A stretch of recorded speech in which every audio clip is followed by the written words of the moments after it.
और जानकारी लेंगे। हमारे साथ एसोसिएट एडिटर प्रदीप कुमार जुड़े हुए हैं। प्रदीप, दिल्ली में आज क्वाड विदेश मंत्रियों की बैठक हुई, क्या कुछ उस बैठक में अहम रहा है?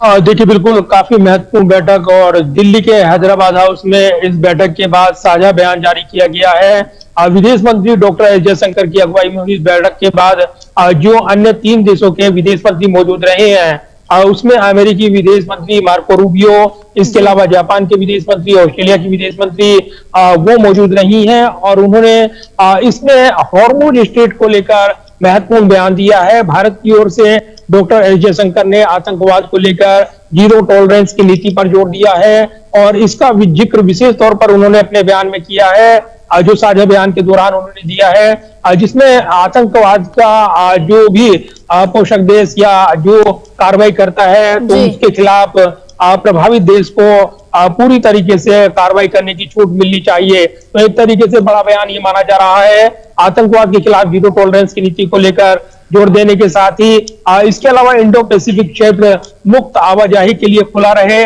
इसको लेकर चीन का दबदबा रहा है और कहीं ना कहीं तमाम देशों की, क्वाड देशों की ये इसमें सहमति बनी है कि इस क्षेत्र को मुक्त आवाजाही के लिए, फ्री नेविगेशन के लिए मुक्त रखा जाए। तो एक परोक्ष रूप से चीन के लिए बड़ा मैसेज ये रहा है। इसके अलावा पूरी बैठक में हॉर्मुज स्ट्रेट को लेकर खुला रखा जाए, यानी एक जो एनर्जी सिक्योरिटी है उस पर जोर दिया गया है। ऐसे वक्त जब हम देख रहे हैं ईरान संकट के चलते जो सप्लाई चेन बाधित हुई है उसका जिक्र विशेष तौर पर बैठक में हुआ है और इसीलिए इन देशों ने जो साझा रणनीति तैयार की है, क्वाड के इस विदेश मंत्रियों की बैठक में यहाँ पर सप्लाई चेन को लेकर बातचीत हुई है, एनर्जी सिक्योरिटी को लेकर बातचीत हुई है, क्वाड संबंधों को कैसे मजबूत किया जाए इस पर जोर दिया गया है। तो लबुलुआब ये है कि इस बैठक के बाद क्वाड को और मजबूत किया जाएगा, क्योंकि ये जो क्वाड का गठन किया गया था ये केंद्र में रखकर किया गया था चीन के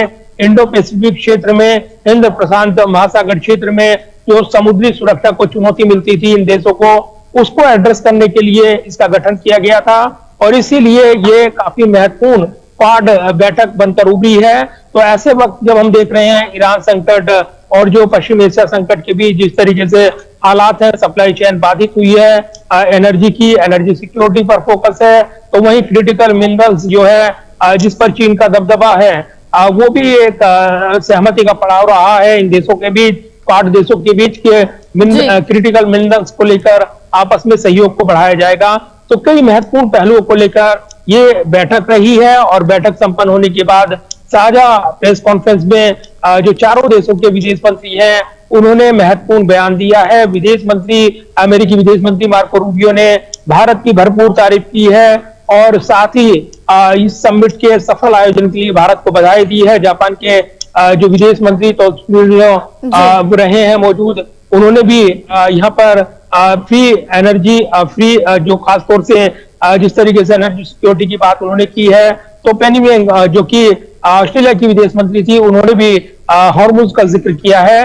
तो पूरी तरीके से बैठक में हॉर्मुज स्ट्रेट का मुद्दा छाया रहा है और ईरान को लेकर विशेष मैसेज ये माना जा रहा है कि इसको फ्री नेविगेशन किया जाए। इंडो पैसिफिक क्षेत्र को लेकर विशेष फोकस किया गया है। तमाम मुद्दे इस बैठक में रहे हैं। बिल्कुल प्रदीप, तमाम जानकारी साझा करने के लिए बहुत शुक्रिया आपका।